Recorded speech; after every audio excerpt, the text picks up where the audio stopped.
Good day mga bro. Meron tayong gagawin na na Samsung.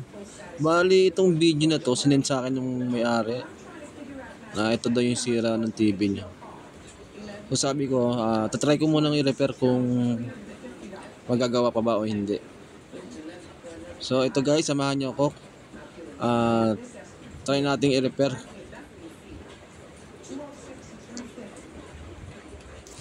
Good day mga bro, meron tayong gagawin na Samsung.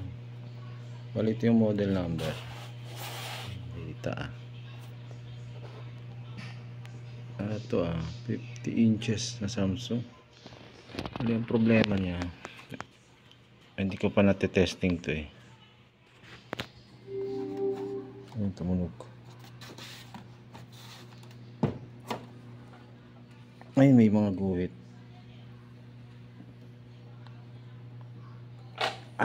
Bigat. Ang bigat niya. Pwede ba angat sir? Sadya sa kabila. Angat mo lang. Para makita natin. Ayan no. So marami siyang blinds. Tapos kalahat. Okay. Yung sira niya. Bali bubuksan ko lang. Ito mga bro, bali nabuksan ko na. Ito yung pinaka main board saka yung power supply. Dito tayo po-focus sa kanyang T-con. Yan, kung mapapansin nyo naka-on na siya. Sukatan natin ng ng oscilloscope. Dito tayo focus sa ayun yun. Magalaw yung kanyang waveform niya magalaw. Tapos dito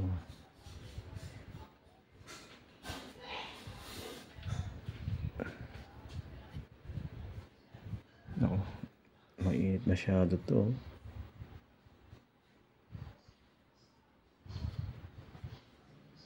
Pinaka niya IC itong malaki, mainit masyado. Pero kaya pa naman hawakan. Dito try tayo dito sa iba.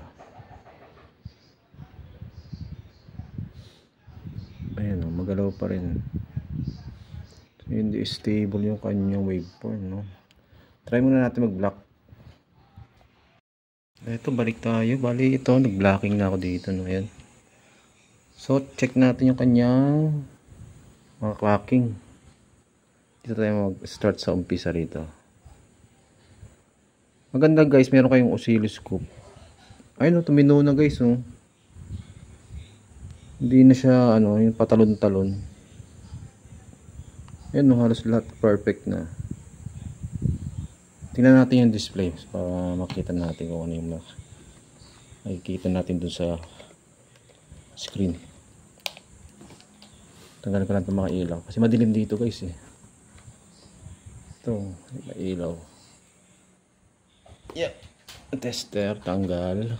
Tingnan natin yung display. Sir, angat natin sir pag ganun para makita natin yung ayun okay na kaya lang may konti siya rito yun may konti pa guys. Saka dito sa gitna may gimit siya. Nagtino siya nag-blocking tayo mga bro. Baba muna natin sir. Okay. Baka kulang tayo sa blocking. Sabay ko lang itong ilaw.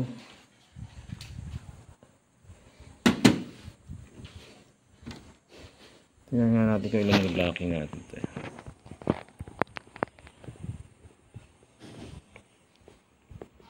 Kaya naman yung blocking natin sa clocking na ayun dagdagan na lang natin. Bali dadagdagan ko ng blocking. Ito mga bro, bali hindi na ako nagdagdag ng blocking So try muna natin. So nakapatong pa rin siya sa lamesa. So ito may remote. Ito tayo sa Netflix. O YouTube na lang, YouTube.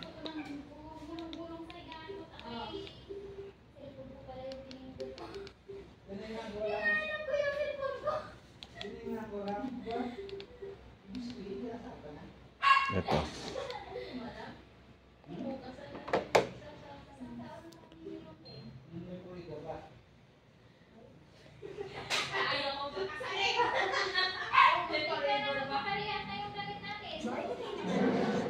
Yun, meron nga lang siyang puti na lines na horizontal. And now the next case. All parties in the matter of Sparks versus Stevens. Step forward, please. 22-year-old construction So worker hindi natin Chris Sparks mapatino is siya suing ng his husto former ng mga bro. 22-year-old student Sean Stevens for the cost to fix his truck. Chris says the truck was damaged while in Sean's possession. Mr. Sparks, when were you beaten up at this bar?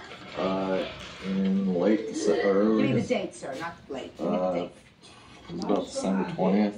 Is that right? November 21st. Does that sound right to you, Mr. Sparks? Okay guys, hanggang dito na lang yung video natin. I gather pretty badly so that you were At hospitalized. kung bago ka lang sa aking YouTube channel, huwag kalimutan mag-subscribe. Somehow he was contacted and came So to the dito bar. hindi ka pwedeng dagdag ng blocking kasi nagkakaroon siya ng mga lines. So binalik yung dating niya, no, yung dating kung ilan yung na-blocking ko dun. They called me and told me Okay? Chris had been beaten up really bad and I need to come down.